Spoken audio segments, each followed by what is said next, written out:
கடவுள் உங்களை ஆசீர்வதிப்பாராக. பெருக்கத்தின் ஆசீர்வாதம் என்ற தலைப்பிலே நாம் கடந்து போய் கொண்டிருக்கிறோம். கடந்த வாரத்திலே பெருக்கம் எப்படி வரும், அந்த பெருக்கத்துக்கான காரணிகள் என்னென்ன, அந்த பெருக்கத்தை நாம் எப்படி அனுபவிக்க வேண்டும் என்றெல்லாம் நாம் என்ன செய்கிறோம், அதிகமாக தேவனை துதிக்கிறோம், அதை பற்றி அறிந்து கொள்ளுகிறோம். தேவனுடைய நாமம் மகிமைப்பட்டது. அல்லேலூயா. அதனால் இன்றைக்கும் பரிசுத்த ஆவியானவர் நமக்கு உதவி செய்வாராக. சரி, இன்னைக்கு பாகம் 2.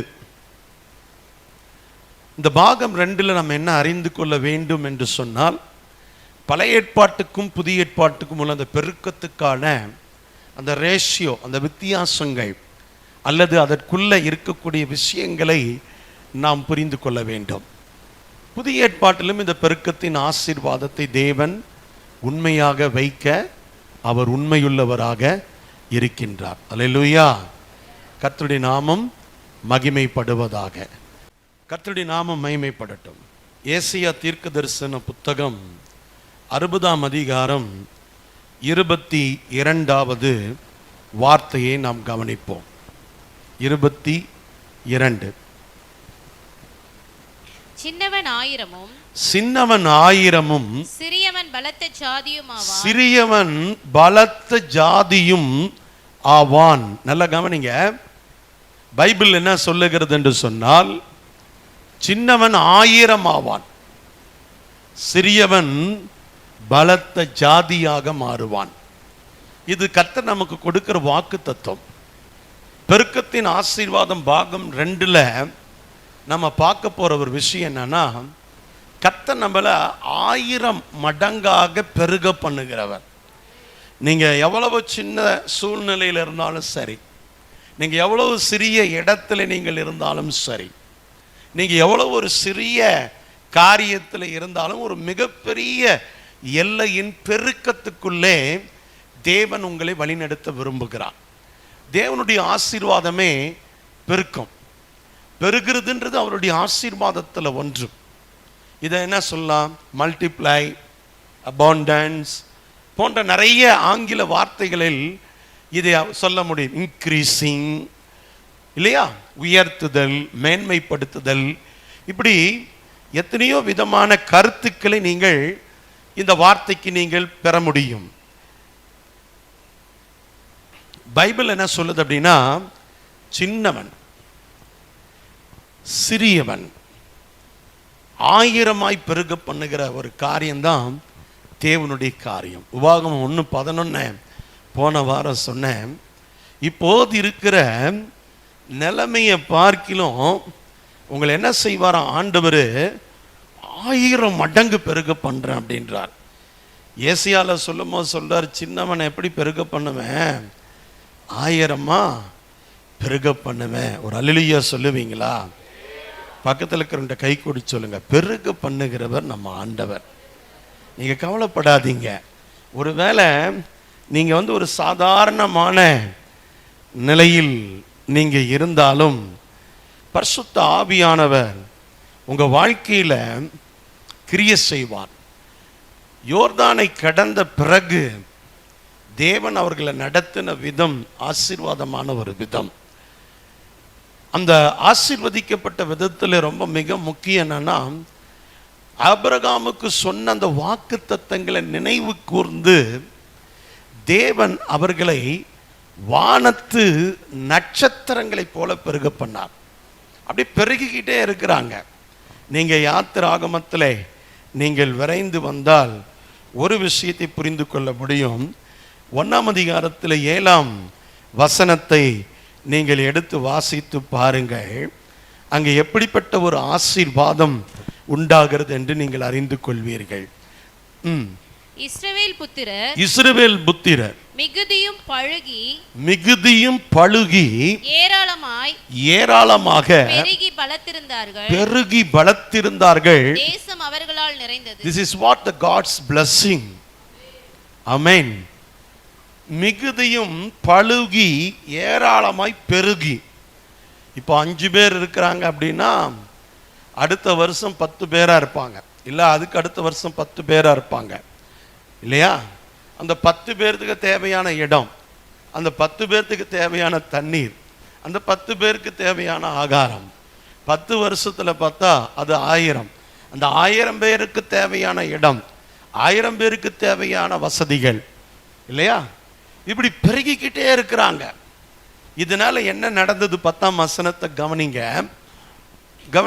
அவர்கள் பெருகாதபடிக்கும் ஒரு யுத்தம் உண்டானால் அவர்களும் நம்முடைய பகைஞரோடு கூடி நமக்கு விரோதமாய் யுத்தம் பண்ணி தேசத்தை விட்டு புறப்பட்டு போகாதபடிக்கும் நாம் அவர்களை குறித்து ஒரு உபாயம் பண்ண வேண்டும். இப்ப பார்வோனுடைய மைண்ட்ல என்ன தோணுது அப்படின்னா, இவங்க இன்க்ரீஸ் ஆகிறது, இவங்க பெருகிறது நமக்கு ஆபத்து. இதே நிலைமை தான் உலகத்துல எல்லா இடத்துலையும் கிறிஸ்தவங்களுக்கு இருக்குது. ஆமென். எங்கடா விட்டா இவங்க பெருகிடுவாங்க, ஆகவே நெருக்கப்படுவார்கள். சபை கட்டக்கூடாது, ஜெபிக்க கூடாது, துதிக்க கூடாது, பைபிளை பற்றி பேசக்கூடாது, ட்ராக்ஸ் கொடுக்கக்கூடாது, ஞானஸ்நானம் கொடுக்கக்கூடாது, இப்படி சட்டங்களை போடுவார்கள், பல காரியங்கள் செய்வார்கள். அதெல்லாம் நான் ஒன்றும் சொல்றதுக்கு இல்லை. பார்வோனுடைய வேலையை பார்வோன் செய்யட்டும், தேவனுடைய வேலையை தேவன் செய்வாராக. நான் திரும்பவும் கிறிஸ்தவங்களுக்கு சொல்றேன், எப்பா நீ நாட்டை மாத்திர, அதை மாத்திர, இதை மாத்திரன்னு சொல்லி காலத்தை வீணாக்காம உன்னை நீ மாற்றிக்கோ, வீட்டை மாற்றிக்கோ. ஆமென். குடும்பத்தை முதல்ல மாற்று, உன் வீட்டை முதல்ல மாற்று, உன்னை நீ மாற்றிக்கொள், அவ்வளோதான் சொல்லுவேன். தேவன் பழுக செய்வது, பெருக செய்வது எல்லாம் அவருடைய பணி. இன்னைக்கு கிறிஸ்தவங்க என்ன பண்ணிட்டாங்கன்னா, மாம்சத்தில் இறங்கி, மனுஷியத்தில் இறங்கி, நாங்கள் போய் என்ன செய்கிறோம், இவர்களை மாற்றுகிறோம், அவர்களை மாற்றுகிறோம் என்று சொல்வதனால்தான் இன்னைக்கு பிரச்சனை வருகிறது. ஆமே, கரெக்ட். ஆமென். பெருக்கம் என்பது கர்த்தருடையது. ஆமென். நீ உன்னை மாற்றிக்கொள், உன் குடும்பத்தை மாற்றிக்கொள். அல்லேலூயா. சந்தோஷமா சொல்லுங்க. நீ உன்னை மாற்றிக்கொள், உன் குடும்பத்தை மாற்றிக்கொள், உன் வாழ்க்கையை மாற்றிக்கொள். அல்லேலூயா. நீங்க போய் யாரையும் மாற்றணும்னு அவசியம் இல்லை, அவங்களே பெருகுவாங்க. பக்கத்தில் கை கொடுத்து சொல்லுங்க, அவங்களே பெருகுவாங்க. ஆமென். நம்ம நினைக்கிறோம், உலகம் என்ன நினைக்குதுன்னா, கிறிஸ்தவங்க போய் பைபிளை பற்றி சொல்றதுனால தான் உலகமே மாறிட்டு இருக்குது, அவங்க மாறிட்டாங்க, இவங்க மாறிட்டாங்க. சார், நான் பைபிளை பற்றி 25 வருஷமா சபை மக்களுக்கு சொல்கிறேன் சார். யார் சார் மாறினாங்க? அப்படியே தான் சார் இருக்கிறான். நாங்களா போய் வெளியில் இருக்கிறவனை, உள்ளே இருக்கிறவனையே மாற்ற முடியல, வெளியில் இருக்கிறவனையா போய் மாற்ற முடியும்? பெருக்கம் என்பது தேவனுடைய ஆசீர்வாதம், அது கடவுளுடைய கிருபை, அது கடவுளுடைய அனுக்கிரகம். இது நீங்களும் தடுக்க முடியாது, நானும் தடுக்க முடியாது. இது பார்வோன் ஏதாவது பிளான் போட்டார்னா பாவம், அவருக்கு கடல் கடியில் தான் அந்த பிளான் சக்ஸஸ் ஆகுமே தவிர கடலுக்கு மேலே சக்ஸஸ் ஆக வாய்ப்பு இல்லைன்னு யாத்திராகமத்தில் தெளிவாக நமக்கு வேதத்தில் ஆண்டவர் கொடுத்துருக்கிறார். பக்கத்தில் கை குடிச்சொல்லி, என்ன பிளான் போட்டாலும் உபாயம் பண்ணாலும் அது உபத்திரவத்தில் தான் முடிய போகுது, அதை பற்றி நமக்கு பிரச்சனையே கிடையாது. ஆமென். இப்போ ஈசாக்குக்கு இதே பிரச்சனை தான். ஈசாக்க ஆதி ஆகமத்தில் தேவன் ஆசீர்வதித்து, ஆதி ஆகமத்துக்கு வந்தீங்கன்னா ஒரு வசனத்தை காட்டுறோம் பாருங்களேன். ஆமென். ரொம்ப அழகான ஒரு ஆவிக்குரிய வசனம் தான். ஆமென். கவனிங்க, ஆதி ஆகமம் 26:12 நீங்கள் வாசிக்கணும். அங்க வேதம் என்ன சொல்லுகிறது என்று சொல்லி பார்ப்போம். ஈசாக்கு அந்த தேசத்திலே விதை விதைத்தான். கர்த்தர் அவனை ஆசீர்வதித்ததினால் அந்த வருஷத்திலே 100 மடங்கு பலன் அடைந்தான். கீழே வாசிங்க. அவன் ஐஸ்வர்யமானாகி வரவர விருத்தியடைந்து மகா பெரியவனானான்.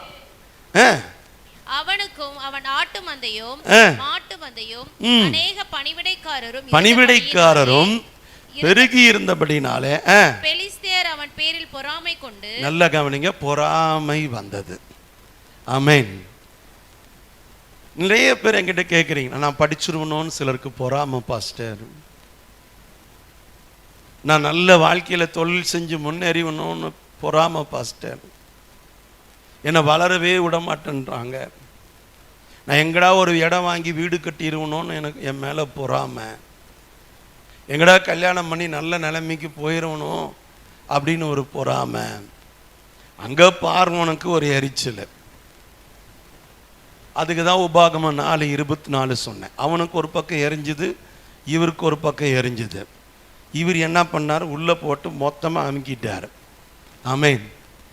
இதே தான் நடந்துட்டு இருக்குது. உலகம் முழுசும் ஆண்டவருடைய பிள்ளைங்க பெருகிறத விரும்புறது இல்லை. ஆமென்.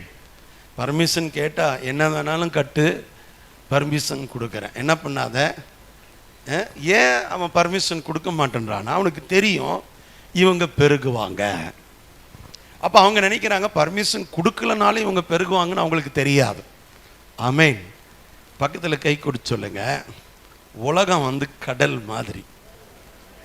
அல்லேலூயா. நம்ம ஆளுங்க 4 இடத்துல கதவை சாத்திட்டு இதோட கிறிஸ்தவம் முடிஞ்சு போச்சுன்னு நினைக்கிறாங்க. பைபிள் நமக்கு என்ன வாக்குத்தத்தம் கொடுக்குதுன்னா, ஒரு வழி அடைக்கப்பட்டால் 7 வழியை திறப்பார். இதுக்கு பேசாமல் அந்த பிள்ளைக்கு ஒரு வழியை விட்டுருந்தானுங்கன்னா அது ஒரு வழியோட முடிஞ்சிருக்கும். இவனுங்க தலைக்கு மண்ணவாரி போட்ட மாதிரி 1 7 மாற்றி கொடுக்கறது தான் இந்த பெலிஸ்தியர்களுடைய வேலை. பக்கத்தில் கை கொடுத்து சொல்லுங்க, பெலிஸ்தியர்களுடைய வேலை என்னன்னா 1:7 ரேஷியோவில் நமக்கு டோர்ஸ் ஓப்பன் பண்ணி விடுறது தான் அவங்க வேலையே. ஆமென். ஆனால் ஈசாக்கு என்ன பண்ணலைன்னா மனம் தளரல. இயேசுக்கு சித்தனா பேர் வைக்கிறார். துறவுகளை தோண்டுனா வந்து தூற்றி போட்டுருவாங்க. பொறாமை, எரிச்சல். ஆமென். அழகாக ஒரு கார் வாங்கி அந்த கார் வெள்ளை வெள்ளைன்னு பளிச்சு நிற்கும். பிரதர் சாவி எடுத்துகிட்டு வந்து பழையன்னு ஒரு கோடு போட்டு கிழிச்சு விட்டுட்டு போவான். ஆமென். சும்மா இருக்கிற வண்டியை வந்து உதைச்சிட்டு போவான் இல்லையா? கண்ணாடியில் கல் எடுத்து டம்முன்னு அடிச்சுட்டு போவான். ஒரு பொறாமை, ஒரு வைத்தறிச்சல். நல்லா இருக்காங்களே, நம்ம இப்படி இருக்கிறோமே, நம்மளால இது முடியலையே, ஏன் இவங்க மட்டும் நல்லா இருக்கிறாங்க? பிரதர் சிஸ்டர், இப்போ நான் சொல்றேன், நீங்க நல்லா இருக்கிறது உங்களால் அல்ல, அது நீங்கள் ஆராதிக்கிற தெய்வத்தினால் உண்டாகிற பாக்கியம். அல்லேலூயா. இந்த நம்பிக்கை உங்களுக்கு வரணும்.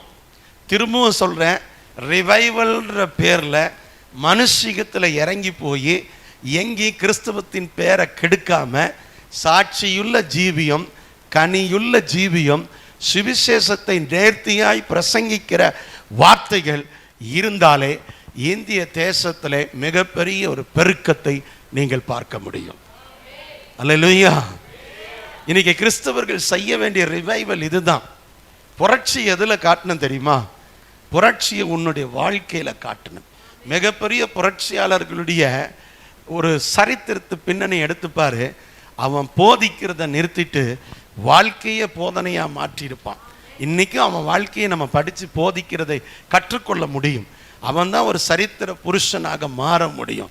If you want to become a revivalist, நீ ஒரு நல்ல பெருக்கத்தின் ஆசீர்வாதத்துக்குள்ளே போகிறாய் அப்படின்னு சொன்னால் பேசுறதை நிறுத்திட்டு அதை நாம் செயலிலே காட்டுகிறவர்களாக இருக்க வேண்டும். ஒரு அல்லேலூயா சொல்லுவீங்களா? பக்கத்தில் கை கொடுத்து சொல்லுங்க. ஆமென். ஒரு அல்லேலூயா சொல்லுங்க, சந்தோஷமா சொல்லுங்க. எங்க பக்கத்தில் இருக்கிறவட்ட கை கொடுத்து சொல்லுங்க அல்லேலூயா. அப்ப பெருகிறத பார்த்து பெலிஸ்தருக்கு பொறாம, இயேசுக்கு சித்தனா போயிட்டே இருக்குது.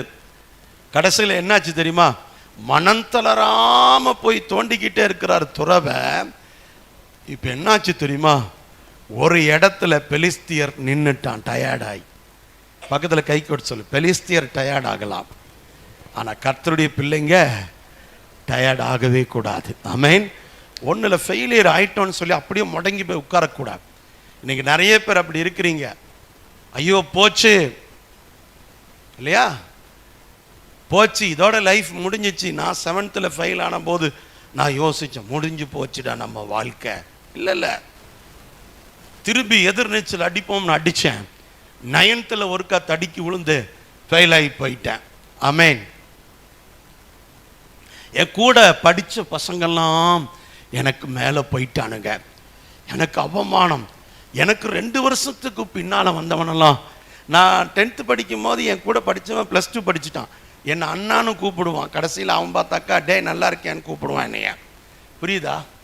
அப்படிப்பட்ட ஒரு அவமானத்தை நான் வாழ்க்கையில் பட்டிருக்கிறேன். வாழ்க்கையில் சந்தோஷம் இல்லை, நிம்மதி இல்லை. தொட்டதெல்லாம் பொண்ணு சிலருக்கு, எனக்கு தொட்டதெல்லாம் ஃபெயிலியர். ஆமென்.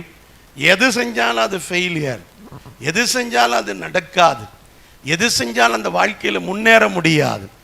இப்படிப்பட்ட காலத்தில் இயேசுவை நான் அறிந்தேன், இயேசுவை ஏற்றுக்கொண்டேன். ஆமென்.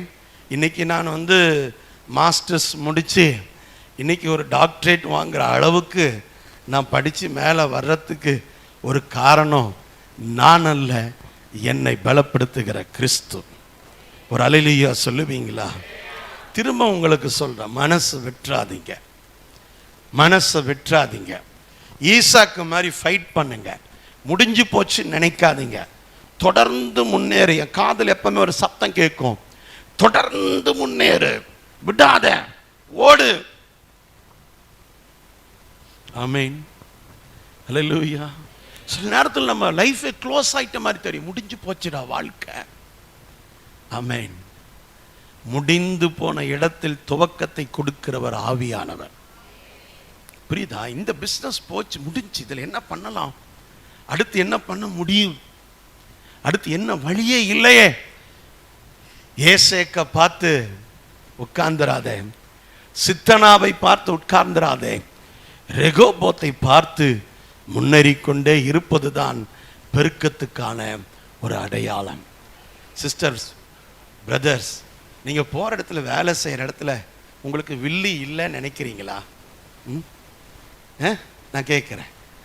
ஏதோ ஒரு ரூபத்தில் எங்கே போனாலும் உனக்கு ஒரு எதிர்ப்பு, எங்கே போனாலும் உனக்கு ஒரு அவச்சொல், எங்கே போனாலும் உன்னை பேரை கெடுக்கிறதுக்கு 2 பேர் இருக்கதான் செய்வாங்க.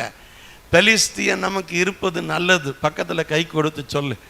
பெலிஸ்தியன் நம்முடைய ஆசீர்வாதத்துக்காக தேவன் அனுமதித்திருக்கிற என்னது ஒரு அபாத்திரமான கூட்டம் அது. ஆமென்.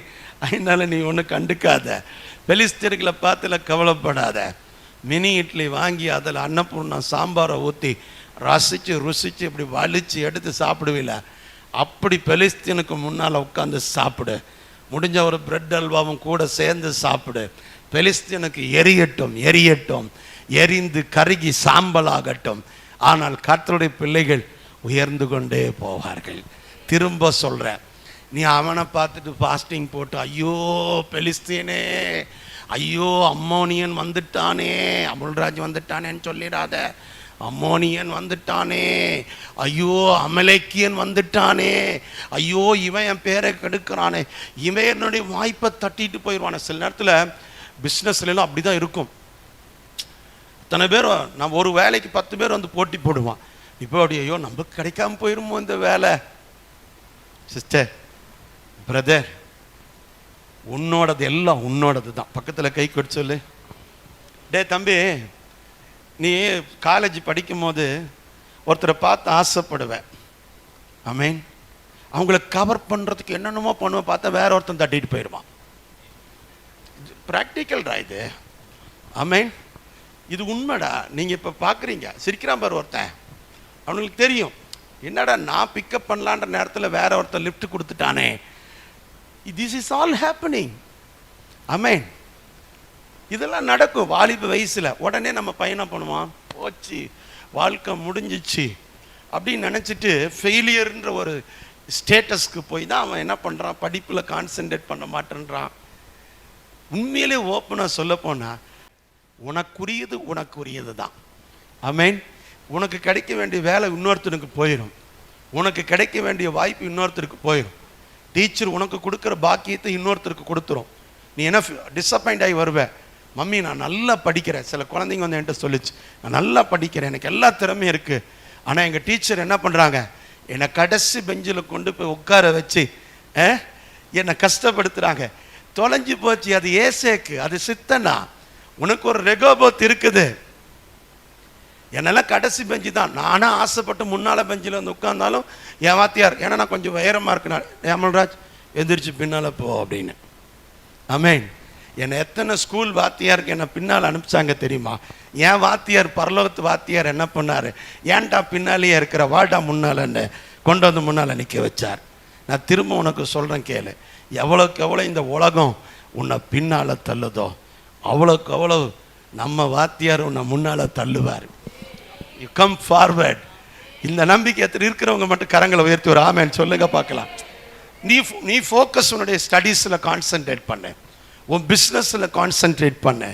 புரியுதா? பசங்களுக்குலாம் ஒரே சந்தோஷம். ஐயோ எங்கள் பாஸ்ட் எப்போ திருந்தினார்னு தெரியல, எங்களுக்கு இவ்வளோ நல்லா பேசுகிறாரே. உண்மையாடா உன் ஜெபந்தாண்டா என்னை திருத்தி இருக்குது. கர்த்தர் உன்னை ஆசீர்வதிப்பாராக. யாத்திராகமம் 32:13 எடுத்து வாசிச்சு பாருங்க. இங்கே ஒரு வசனம் சொல்லுது, 32:13 யாத்திராகமம். ஆமென்.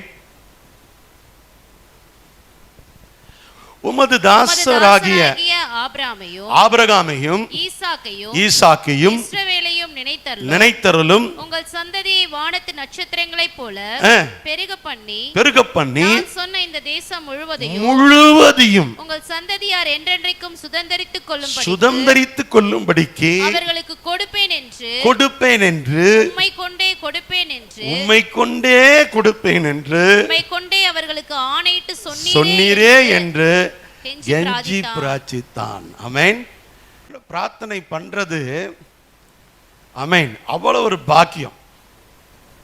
அவன் ஜெபிக்கிற ஜெபமே பார், உம்மை கொண்டு சொன்னீரே, உம்மை கொண்டு ஆணையிட்டீரே, அதை உம்மை கொண்டு நீரே அதை செய்து முடியும் என்று கேட்கிறான்.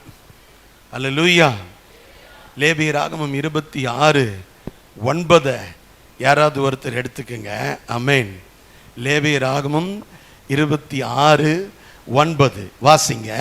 நான் உங்கள் மேல் கண்ணோக்கமாயிருந்து உங்க மேல நான் கண்ணோக்கமாயிருந்து உங்களை பழுகவும் பெருகவும் பண்ணி என்னோட வேலையே அதுதான் அப்படின்றார். என்னவாமா தம்பி, உன் மேல நான் கண்ணோக்கமா இருந்து உங்களை பழுகவும் பெருகவும் பண்ணி உங்களோட என் உடன்படிக்கையை நான் திடப்படுத்துவேன். உன் மேல நான் கண்ணோக்கமா இருக்கிறேன், உன்னை பார்த்துக்கிட்டே இருக்கிறேன், உன்னை பழுக பண்ணி பெருக பண்ணி. அல்லேலூயா. எத்தனை குடும்பத்தை நான் பார்க்கிறேன். ஆமென். கர்த்தருடைய பிள்ளைங்க ஒரு ஜெபித்து தேவ சமூகத்தில் காத்திருந்து தேவன் கொடுக்கிற அந்த நல்ல பாத்திரங்களை தேர்ந்தெடுக்கிறது. வாழ்க்கை முழுசும் கூட இருக்க போறவன். டே தம்பி, ஒரு நாள் கூத்தலடா, 2 நாள் கூத்தலடா, 30 வருஷம் 25 வருஷம் எவ்வளோ வருஷம் எனக்கு தெரியல, உன் கூடையே இருக்க போறவன். ஆமென். அப்படிப்பட்ட ஒரு பாத்திரத்தை தேர்ந்தெடுக்கிறதுக்கு நீ எவ்வளவு ஜெபம் பண்ணணும். காத்திருந்து இல்ல ஜெபித்து வாழ்க்கையை தேர்ந்தெடுக்கணும். தெரியுமா? ஒரு ஆமென் சொல்லுங்க பார்க்கலாம். அல்லேலூயா. உன் ஆண்டவர் பழுக பெருக பண்ணணும் அப்படின்னா அவரோடு கூட நீ ஒரு உடன்படிக்கைக்கு ஆயத்தமாகணும். அந்த உடன்படிக்கை என்ன தெரியுமா? காலமெல்லாம் நாங்கள் சந்தோஷமா இருக்கிறதுக்கு உம்மோடு கூட உடைய பிரமாணத்தோடு கூட நான் என்ன செய்கிறேன்? ஒரு உடன்படிக்கை ஏற்படுத்துகிறேன். உபாகமம் 7:13 வாசிக்கலாம். சீக்கிரமாய் நான் நிறைவு செய்யட்டும். 7:13 வாசிக்க கேட்போம். உன்மேல் நான் அன்பு வைத்து வாசிங்க. உன்மேல் அன்பு வைத்து உன்னை ஆசீர்வதித்து உனக்கு கொடுப்பேன் என்று என் பிதாக்களுக்கு ஆணையிட்டு கொடுத்த தேசத்தில் பெருக பண்ணி கர்ப்பக்கனியையும் நிலத்தின் கனியாகிய தானியத்தையும் திராட்சை ரசத்தையும் எண்ணெயையும் உன் மாடுகளுடைய பலனையும் உன் ஆட்டு மந்தைகளையும் ஆசீர்வதிப்பார். எல்லாம் A to Z. உன் வீடு முதல் கொண்டு உன் மிருக ஜீவன்கள் வரைக்கும், உன் வயல்வெளி வரைக்கும், நீ விதைக்கிற விதைப்பு வரைக்கும் எல்லாமே double portion of the blessings பெருக போகுது. இந்த தீர்க்க தரிசனத்தை எத்தனை பேர் நம்புறீங்களா? அல்லேலூயா, அல்லேலூயா. கண்டிப்பா உனக்கு ஒரு இடம் உண்டு. ஆமென். நீ இடம் கர்த்தர் உனக்கு கொடுப்பார். நீ தேடுற இடத்தையே கொடுப்பார். விரும்புகிற வாழ்க்கையை கர்த்தர் உனக்கு கொடுப்பார். டே தம்பி, நீ நல்லா இருப்ப. அல்லேலூயா, அல்லேலூயா, ஆமென். ஆனால் உங்ககிட்ட நான் ஒன்று சொல்லட்டுமா? பெருக்கம்ன்றது நிலத்தின் கனி, கர்ப்பத்தின் கனி, மிருக ஜீவன்களுடைய பலன்கள். ஒரு அல்லேலூயா சொல்லுங்க, ஆமென் சொல்லுங்க. சே, நினைச்சு பார்க்கவே அப்படி ஆச்சரியமா இருக்குது.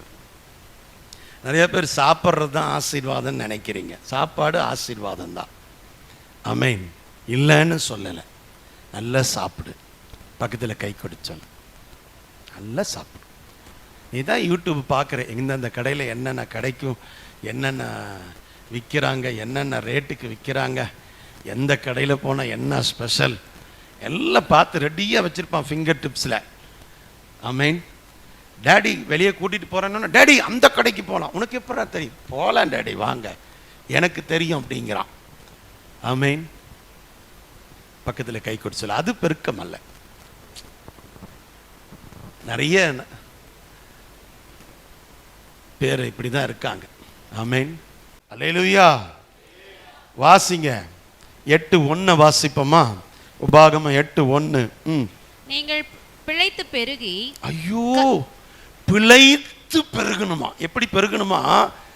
அந்த வாழ்ந்து கண்டாம்பாரு, அந்த கிராமத்துல சொல்லுவாங்க சில வார்த்தை, நல்லா வாழ்றான்டா, வாழ்றீங்கடா அப்படின்னா என்னது? 10ம் 16ம். நம்மால் 2வது மட்டும் எடுத்துக்கிட்டான், முதல்ல விட்டுட்டான்னு நினைக்கிறேன். 10ம் 16ம் எல்லா செல்வங்கள். அது பிள்ளை செல்வம் என்று அதுல ஒரு செல்வம் தான். அதுல கல்வி செல்வம் இருக்குது, பொருட்செல்வம் இருக்குது, ஏகப்பட்ட செல்வம் இருக்குது.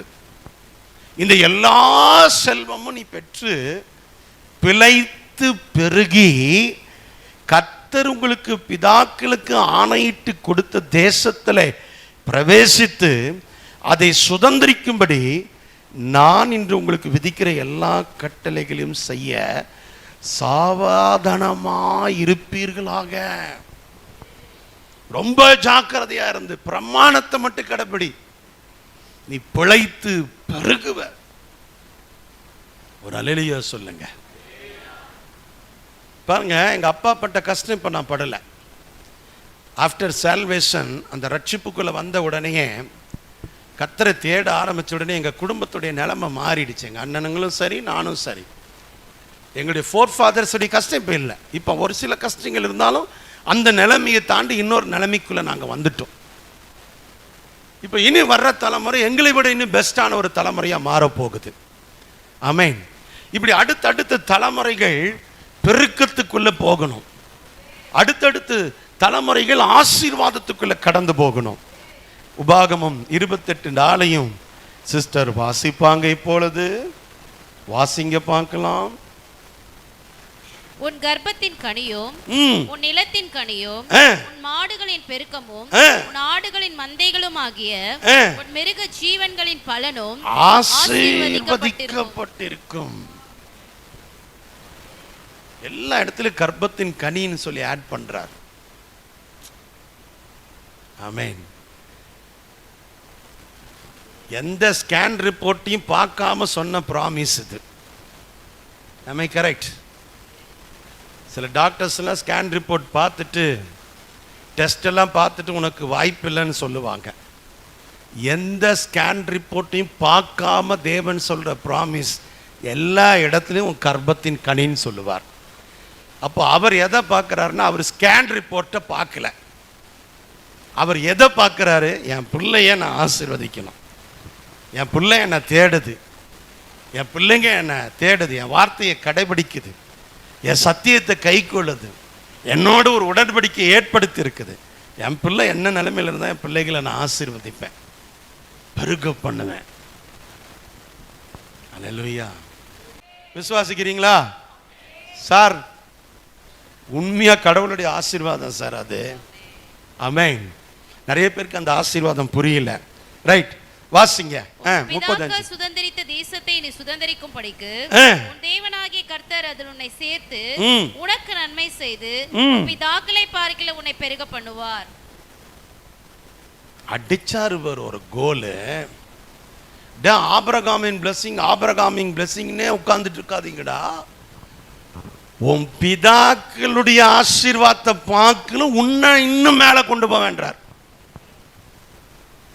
ஆபிரகாமுக்கே வானத்து நட்சத்திரம்னா இப்போ அமல்ராஜுக்கு என்ன சொல்லுவார்? அப்ப அதுக்கு மேல போகணும். அந்த ஆசீர்வாதங்கள், மேன்மை, உயர்வு மேல வந்துகிட்டே இருக்கணும், முன்னேறிக்கிட்டே இருக்கணும். வாழ்க்கையில தேங்கி நிற்கவே கூடாது. தேங்கி நின்னா சாக்கடை, ஓடுனா நீரோட. புரிஞ்சுக்கோ. ஆமென். தேங்கி நின்றுச்சு ஒரு இடத்துல, அது ஓடணும். வெள்ளி மாதிரி இருக்கும் அந்த தண்ணி பார்க்கறதுக்கே. கேரளாவில் மலையட்டூர்னு ஒரு ஊர் இருக்குது, அங்கமாலிக்கு போகிறவங்களுக்கு தெரியும். அங்கே கீழே மலையட்டூரில் ஒரு ரிவர் இருக்குது. சும்மா கண்ணாடி மாதிரி இருக்கும் பாருங்களேன் ரிவரு. தண்ணிக்கு மேலே நின்று பார்த்தீங்கன்னா கீழே இருக்கிற சின்ன கல் கூட தெரியும், அவ்வளவு கிளியராக ஓடும். அந்த மலையட்டூர் ஆறில் போய் 2 முங்கி எந்திரிச்சா என்ன சுகம் தெரியுமா? ஆமென். கடவுளுடைய ஆசீர்வாதம். சரி, எரேமியா 23:3 வாசிங்க. 23:3.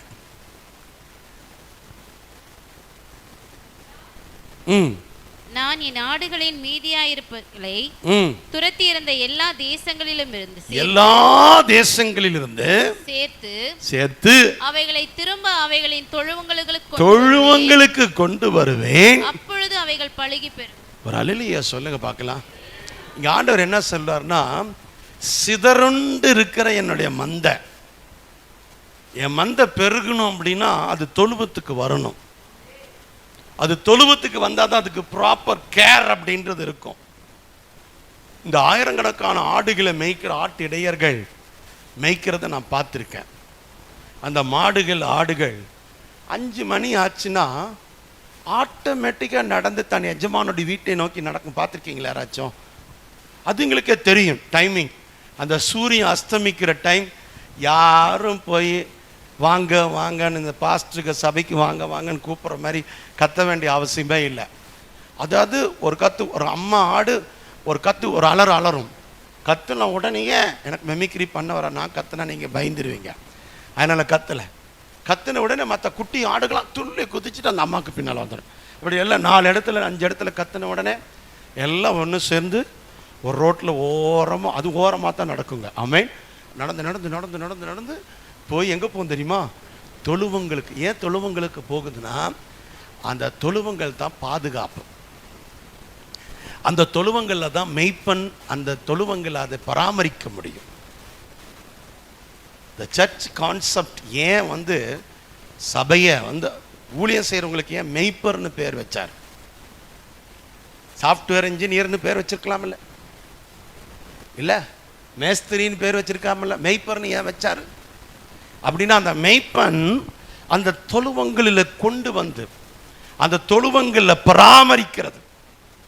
இந்த ஆடுகளுக்கு தேவையான எல்லாம், அதுகளுக்கு தண்ணி பாய்ச்சறதுலேருந்து, அதை கிளீன் பண்ணுறதுலேருந்து, அதை சுத்தம் பண்ணி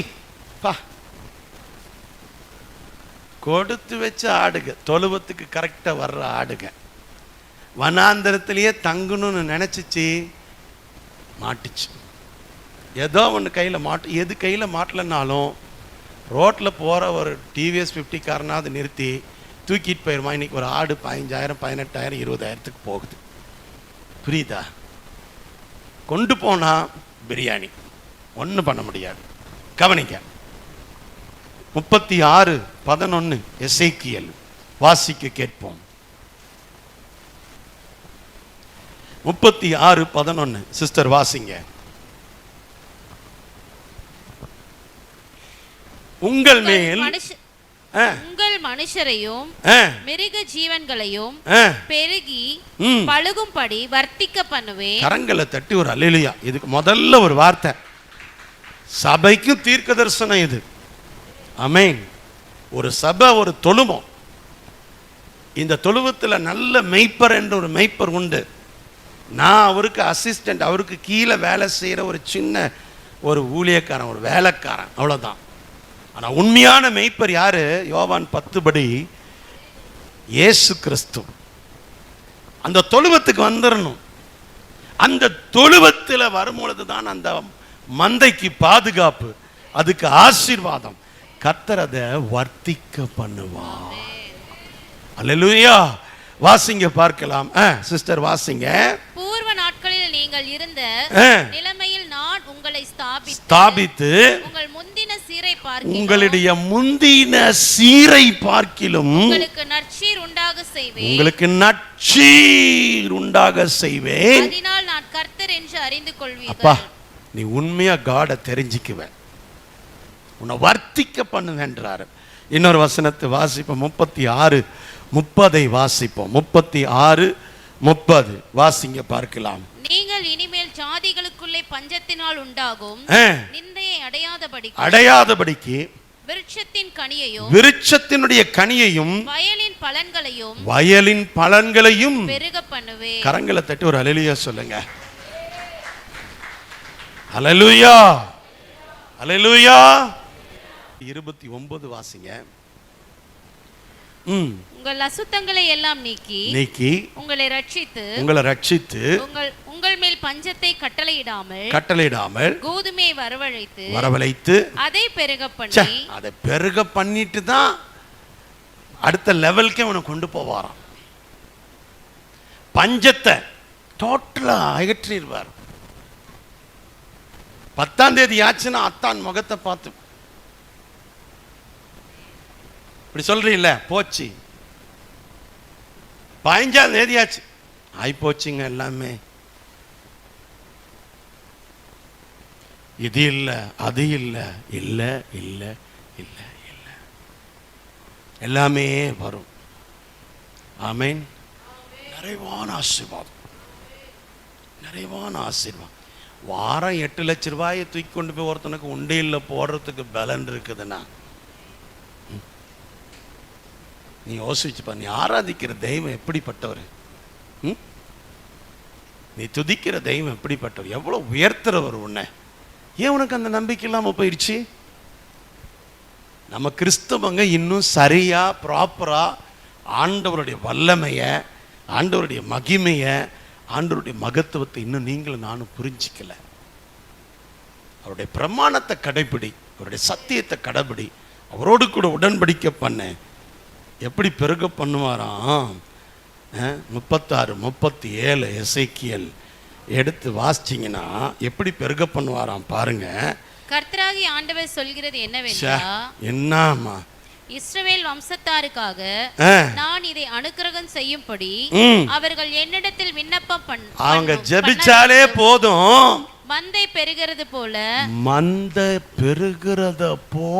அவர்களில் மனிதரை பெருக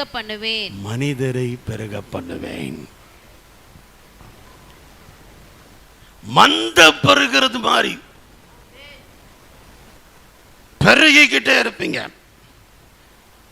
பார்க்க பார்க்க பார்க்க பார்க்க உடைய பெருக்கத்தினுடைய ரேஷியோவை கணக்கு போட. ஃபர்ஸ்ட் ஆரம்ப காலத்தில் 1:1 ரேஷியோ, சடனாக பார்த்தா 1:5, அடுத்து பார்த்தா 1:50 ரேஷியோக்கு போயிடும். அடுத்து 1:5000 போகும், 3000 போகும். என்னையா அது? ரேஷியோ இன்க்ரீஸ் ஆகிட்டே போகுது. மந்தைய பெருக பண்ணுற மாதிரி. அப்போஸ்தலர் நடபடிகள் 6ஆம் அதிகாரம் 1ஆம் வசனத்தை எடுத்து வாசிங்கன்னா உங்களுக்கு புரியும். புதிய ஏற்பாட்டுக்கு வரேன். அந்நாட்களில் சீஷர் பெருகின போது, அண்டர்லைன் பண்ணுங்க, யாரு எதுவும் சொல்ல வேண்டாம். நான் தான் சொன்னேன்ல, ரிவைவல் பேர்ல நிறைய பேர் தலைகீழ நின்று குதிச்சுட்டு டான்ஸ் ஆடிட்டு உட்காந்துருக்குறான். ரிவைவல்ல டான்ஸ்ல எல்லாம் வராது நீ நினைக்கிற மாதிரி. கலர் கலர் லைட்டு போட்டால் ரிவைவல் வந்துடும் நினைக்கிறாங்க. கத்தி கத்தி பாடி சிந்தசைசர்ஸை போட்டு, பாஸ் கிட்டாரை போட்டு, ட்ரம்மை போட்டு அடிச்சு பின்னி எடுத்த ரிவைவல் நோ. 10 லட்சம் பேர் நம்மளுடைய குரூசேடுக்கு வந்தாலும் பாவத்தை ஜெயிக்கிறதுக்கு 10 பேர் தான் அதில் இருப்பான். அவனுக்கு தேவை தேவனுடைய வார்த்தையும் விடுதலையும் சுகமும் அற்புதமும். ஆமென். ரிவைவல்ன்ற பேரில், பெருக்கம்ன்ற பேரில் என்னென்னமோ நடக்குது. யார் பெருகுனாங்க? சபையில் யார் பெருகணும்? சீஷர்கள் பெருகிக்கிட்டே இருக்கணும்.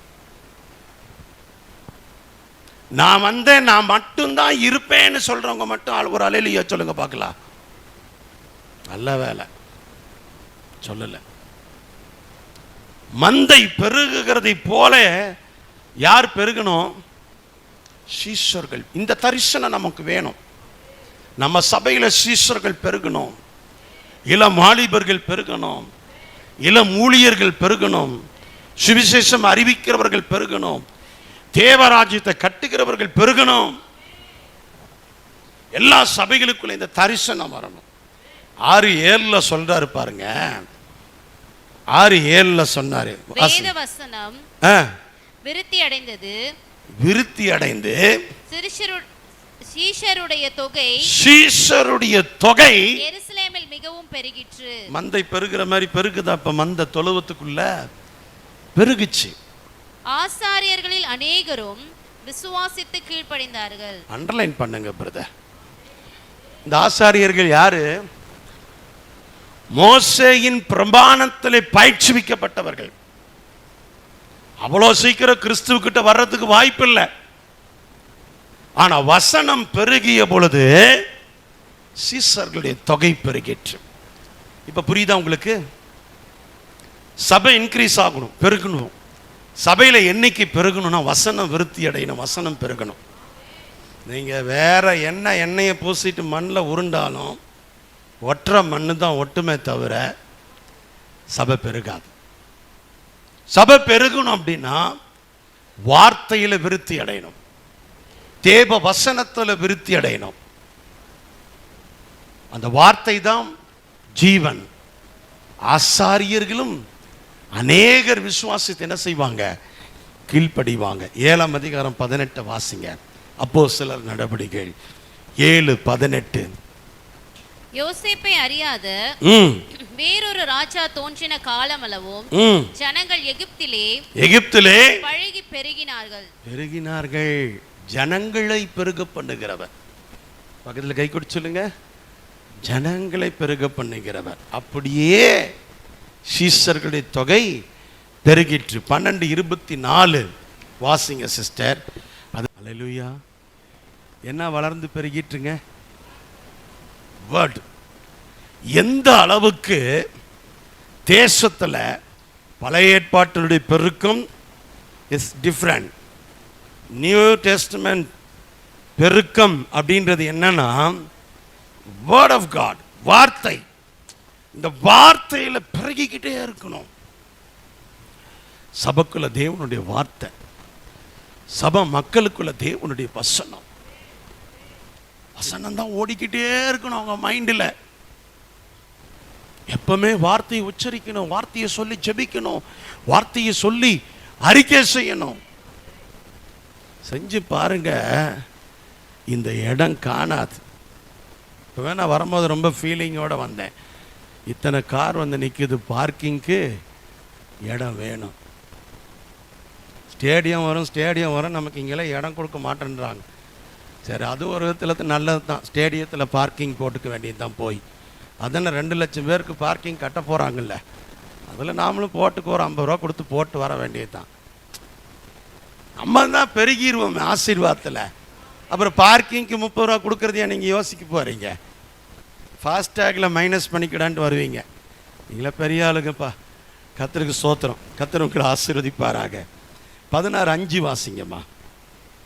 16:5 அப்போஸ்தலர் நடபடிகள் 16:5. அதனாலே சபைகள் விசுவாசத்தில் ஸ்திரப்பட்டு நாளுக்கு நாள் பெருகின. வசனம் பெருகி, சீஷர்கள் பெருகி, சபைகள் பெருகணும். ஒரு அல்லேலூயா, ஒரு அல்லேலூயா. வசனம் பெருகணும். வசனம் பெருகுனா சீஷர்கள் பெருகுவாங்க. சீஷர்கள் பெருகும் போது அப்பதான் ஒரு பிரான்ச் இன்னொரு பிரான்ச் இன்னொரு பிரான்ச் இன்னொரு branch, hundreds of branches increase ஆகும். ஆமென். நம்ம ஊரில் எப்படின்னா கிணத்து தவளைங்க, ஒரு சீசன் எலும்பி மேலே போகலாம் நினச்ச உடனே இன்னொரு தவளை வந்து காலை பிடிச்சி கீழே இழுத்து விட்டோம். பாஸ்ட் திட்டுவார், அமைதியார். அதான் இன்னைக்கு நான் ஓப்பன் ஸ்டேட்மெண்ட் கொடுத்தேன். யார் வேண்டுமானாலும் எழும்பி ஊழியம் செய்யலாம். யாருக்குள்ளும் அப்படிப்பட்ட தவறான கருத்தை வளர்த்து கொள்ளாதீர்கள். நீங்கள் எல்லாரும் ஊழியம் செய்யணும், நீங்கள் எல்லாரும் எழும்பணும், நீங்கள் எல்லாரும் நல்லா இருக்கணுன்றது என்னுடைய அவா. இவாளுக்கு பிடிக்கலன்றதுக்காக நான் ஊழியம் பண்ண முடியாமல் இருக்க முடியாது. என்னுடைய அவா எது ஊழியம் பண்ணணுன்றது. புரியுதா? எல்லாம் ஊழியம் பண்ணவங்க தான், எல்லாம் நல்ல ஊழியம் பண்ணவங்க தான். அப்படியே சோர்ந்து போயிட்டாங்க. அப்படியே காரணம் என்ன தெரியுமா? பிசாசு பெலிஸ்தீன் வந்து உன்னை என்ன பண்ணிட்டான் அப்படின்னா, அப்படியே உங்களையெல்லாம் அப்படியே உட்கார வச்சுட்டான். ஏசேக்கு சித்தனா இத்தான் உன் வாழ்க்கை முடிஞ்சு போச்சு, ரெகபோத்துக்குள்ளே போக விட மாட்டேன்றான். அதை உடைச்சிட்டு வர்றவன் தான் ரெகபோத் பிளஸ்ஸிங்குள்ளே போக முடியும். 3 பேட்டர்ன். இது வந்து நியூ டெஸ்ட்மென்ட் பேட்டர்ன். என்னென்னா, சபைக்கு வசனம் பெருகணும், சீஷர்கள் பெருகுவாங்க, சபை பெருகும். இது 3 சைமல்டேனியஸாக நடக்கும் போது தான் ரிவைவல் உண்டாகுமே தவிர வேற எந்த காரியத்தினாலையும் நீ ரிவைவல் கொண்டு வர முடியாது. அதுக்கு தேவையான ஜெபம், அதுக்கு தேவையான சைட் மினிஸ்ட்ரிஸ் எல்லாமே தேவைப்படுது. ஆனால் ஃபண்டமெண்டல் இந்த 3 தான். கடைசி ஒரு வசனத்தை வாசித்து நிறைவு செய்வோம். ரோமர் 5:15 வாசிக்க கேட்போம்.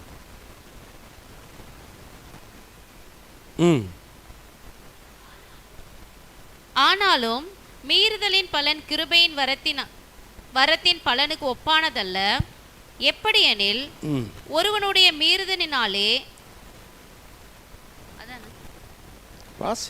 அநேகர் மரித்திருக்க, தேவனுடைய கிருபையும் இயேசு கிறிஸ்து என்னும் ஒரே மனுஷனுடைய கிருபையினாலே வரும் ஈவும் அநேகர் மேல் அதிகமாய் பெருகி இருக்கிறது. அதிகமாய் ஒரு அல்லேலூயா சொல்லுங்க. என்ன பெருகுது? அவருடைய கிருபை. தேவ ஜனங்கள் பெருக போறாங்க. ஒரு பக்கம் மக்களுக்கு ஆசீர்வாதம் பெருகுது, இன்னொரு பக்கம் சபையும் பெருகுது, இன்னொரு பக்கம் ஊழியங்கள் பெருகுது, இன்னொரு பக்கம் தேவ நாமம் மகிமைப்படுது. எவ்வளோ பேர் விசுவாசிக்கிறீங்க? நம்ம எல்லாரும் எழுந்திருப்போமா?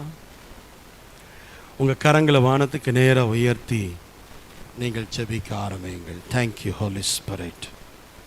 Thank you Lord.